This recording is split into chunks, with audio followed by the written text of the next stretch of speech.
Hey friends, this is Becky Lewis in Central Indiana, and I am walking home from the friend's house that I told you that I've been trying to help. And I just want to thank everybody for the support and love that they've given me and the encouragement, and ask for continued prayers, because you can't be with somebody every minute when you're trying to help them.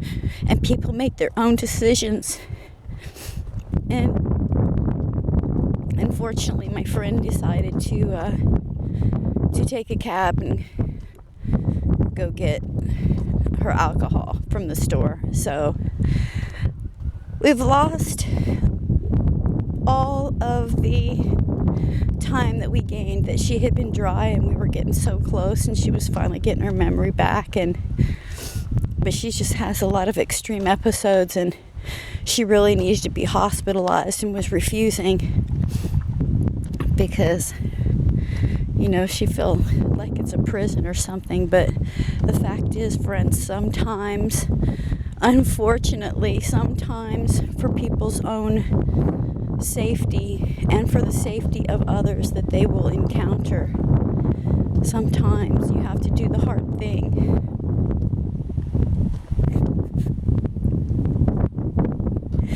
And in this case, for her own safety and that of her dogs and her life and anyone else she may encounter.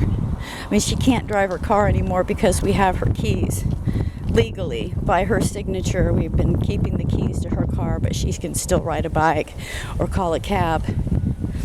So unfortunately, haven't been able to be there every minute,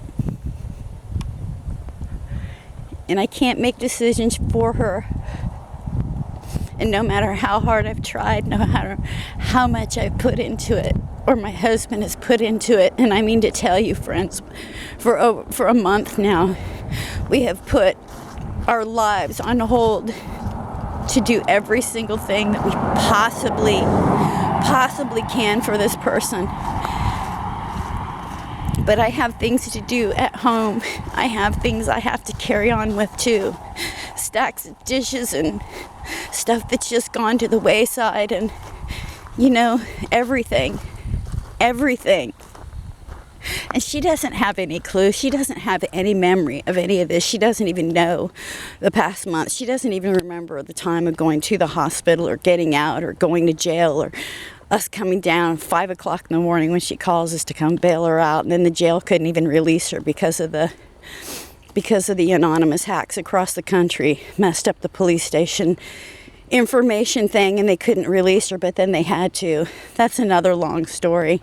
This has just been one emergency after another, day after day after day, and she can't remember any of it. And we don't want kudos. We don't, we just want her to get her memory back and her life back, but she has to want it for herself. And friends, oh my God, if any of you out there, there's a lot of you that haven't been with me long enough to have known anything about my personal situation, which I highly recommend my exit ramp video. It's called Exit Ramp, the prison of hell that is medication.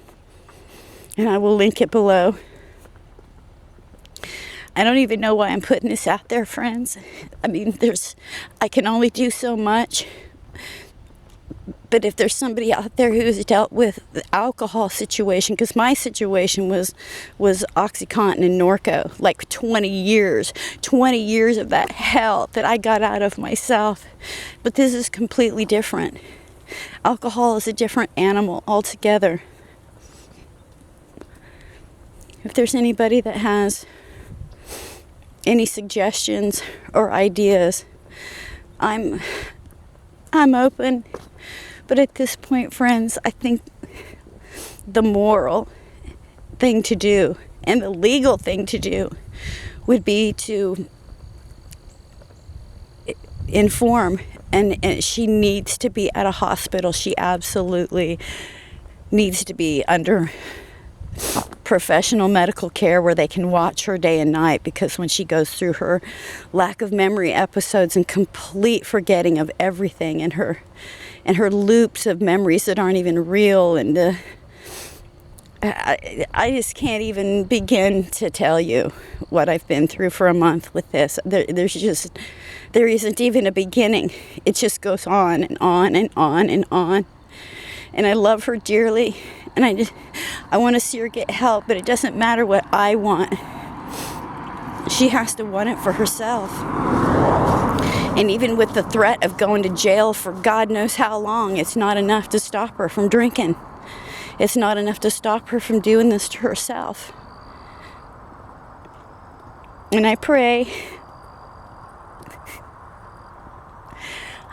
for something to touch her heart.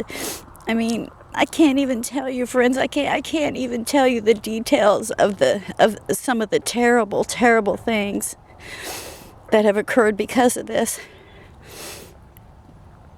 Well, I may someday, without names or indications, but friends, the thing is this stuff can get so nasty, so horrible, so out of control, and it destroys lives, and not just the people who are drinking.